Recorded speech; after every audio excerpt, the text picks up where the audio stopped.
ترکی میں ایک نوجوان اپنے بوڑھے ماں باپ کے ساتھ کسی مہنگے ہوٹل میں کھانا کھانے گیا۔ ماں باپ تو نہیں چاہتے تھے مگر بیٹے کی خواہش تھی کہ وہ انہیں کسی مہنگے ہوٹل میں ضرور کھانا کھلائے گا، اسی لیے اس نے اپنی پہلی تنخواہ ملنے کی خوشی میں ماں باپ جیسی عظیم ہستیوں کے ساتھ شہر کے مہنگے ہوٹل میں لنچ کرنے کا پروگرام بنایا۔ باپ کو روشے کی بیماری تھی، اس کا جسم ہر لمحہ کپکاہٹ میں رہتا تھا اور ضعیفہ ماں کو دونوں آنکھوں سے کم دکھائی دیتا تھا۔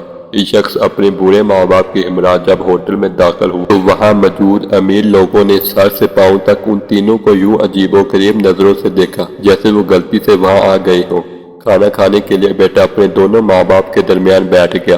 وہ ایک نوالہ اپنی ضعیفہ ماں کے منہ میں ڈالتا اور دوسرا نوالہ بوڑھے باپ کے منہ میں۔ کھانے کے دوران کبھی کبھی ریشے کی بیماری کے باعث باپ کا چہرہ کھل جاتا تو روٹی اور سالن کے ٹرے باپ کے چہرے اور کپڑوں پر گر جاتے۔ اسی قسم کی حالت ماں کے ساتھ بھی تھی۔ وہ جیسے ہی ماں کے چہرے کے پاس نوالا لے جاتا تو نظر کی کمی کے باعث وہ انجانے میں ادھر ادھر دیکھتی تو کبھی منہ اور کپڑوں پر کھانے کے داغ پڑ گئے تھے۔ ارد گرد بیٹھے لوگ جو پہلے ہی انہیں حقیر نگاہوں سے دیکھ رہے تھے وہ ان اور بھی منہ چڑھانے لگے کہ کھانا کھانے کی تمیز نہیں ہے اور اتنے مہنگے ہوٹل میں آ جاتے ہیں۔ بیٹا اپنے ماں باپ بیماری اور مجبوری پر آنکھوں میں آنسو چھپائے، چہرے میں پر مسکراہٹ سجائے ارد گرد کے ماحول کو نظر انداز کرتے ہوئے اور ایک عبادت سمجھتے ہوئے انہیں کھانا کھلاتا رہا۔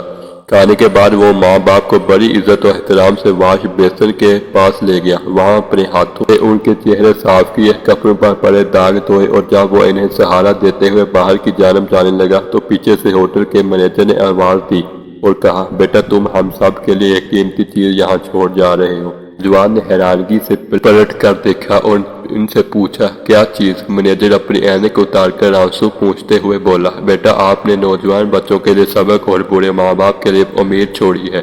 ناظرین، ماں باپ کی خدمت ہی سب سے بڑی عبادت ہے۔ نبی کریم صلی اللہ علیہ وآلہ وسلم نے فرمایا، اگر میری ماں زندہ ہوتی اور میں عشاء کی نماز شروع کر چکا ہوتا، اس دوران وہ مجھے اپنے حجرے سے پکارتی، اے محمد تو خدا کی قسم ہے نماز چھوڑ کر ان کے پاس حاضر ہوتا اور ان کے قدموں سے لپٹ جاتا۔ پاک سے دعا ہے کہ وہ ہمیں اپنے والدین کا ادب و احترام اور خدمت کی توفیق عطا فرمائے، آمین۔